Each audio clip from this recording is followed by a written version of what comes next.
somebody that starts up today, if he has just a little more money than you and can push a little more publicity than you, will knock you out of the business sooner than you can imagine. Hit the next slide, please. Now, there's a model that talks about competitive advantage. Now, this is strategic positioning of your business. I'll start from barriers to entry. This is barriers to entry up here. Now, for everybody uses a BlackBerry, right? Everybody uses a BlackBerry.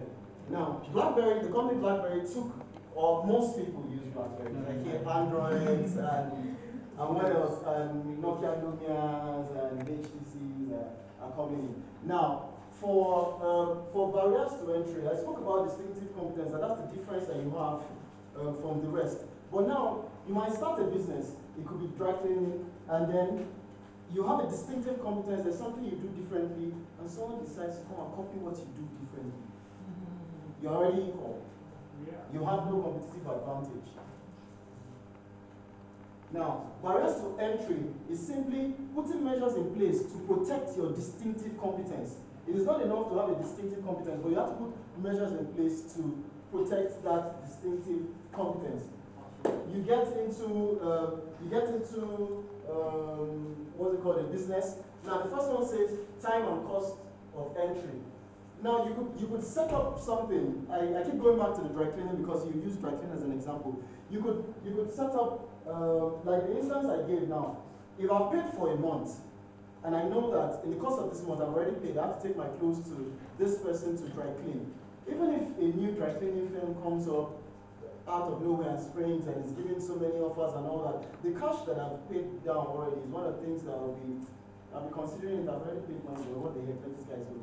You understand? And that's just like one of the very many strategies. You could have technology barriers.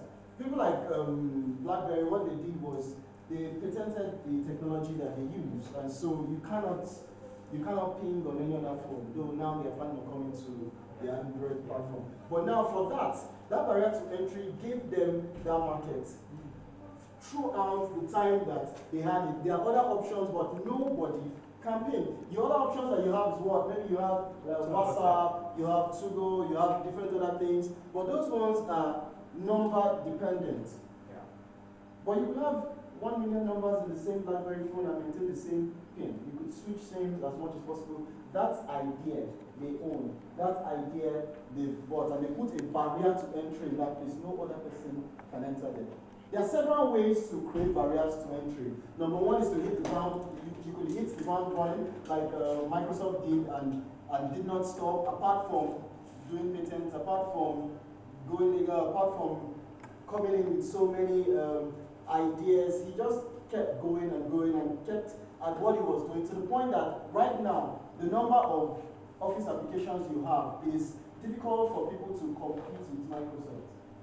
It is very difficult for people to compete with Microsoft. And why is that? Because almost every office is running maybe Microsoft Word or Microsoft PowerPoint or any of those.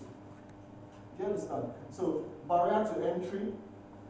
Then we have suppliers. Okay, now for your suppliers, number one, the number of your suppliers, the size of your suppliers, the switching cost on the suppliers. What all this is talking about is, now for every business, the idea might not originally spring from you. For the person doing dry cleaning, you might need to get detergent from somewhere, you might need to get stuff that you work with from one place or the other. How many options do you have? How much time do you put into it to see that you get the best value for money? All right. Substitute performance, cost of switching, and buyer willingness, which I think I covered when I was speaking now. For every business, you're looking at the substitutes that are available, the competitors that you have in the market. Now, things that you could do to tie down the buyer's interest. Buyer is your client now, to tie down his interest, to tie down the contract you have with him. You could bring in maybe switching cost. For instance, like the dry cleaning example once again, you could do a registration fee kind of thing. And so if he has to switch, maybe he forgoes the fee and all that, They're just very simple business principles that you could put into it when drawing up your strategy. Now, competitive rivalry, everything centers around the same competitive advantage. You see switching costs everywhere. You see, so on an unrelated note, before venturing into any business, these are some of the things that you should actually look at before getting into any business. These are some of the things that you should actually look at. How many competitors are there? How much? How saturated is the industry? How many people are doing the same thing I'm doing? Do I have a niche? Do I have a distinctive competence? How well can I protect the distinctive competence that I have? Because if you're going to pitch an idea, these are some of the questions that you might be asked. What is it that you want to present to us that you think is worthy of a loan or something? And if you bring up an idea, what if somebody else brings up the idea? I know of companies in Nigeria, not just in Nigeria, if I mention big names that you know of, and I have practical examples where somebody walks up with an idea, and he pitches the idea, and they say, no, we're not interested, and before the next month or the next 2 months, you see your idea everywhere, and there's nothing you can do about it. So these are some of the things that you should put into consideration. These things are very, very important.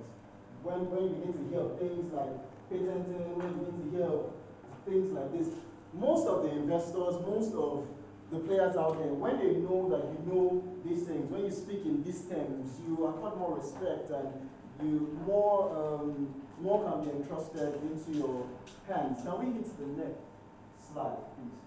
All right. Now, talking, I'm still going to be coming from the perspective of the competitive advantage for your business. Now, you have distinctive competence. You've patented the distinctive competence, but that still, it still does not end there. In Lagos, at some point, some bank, because they have put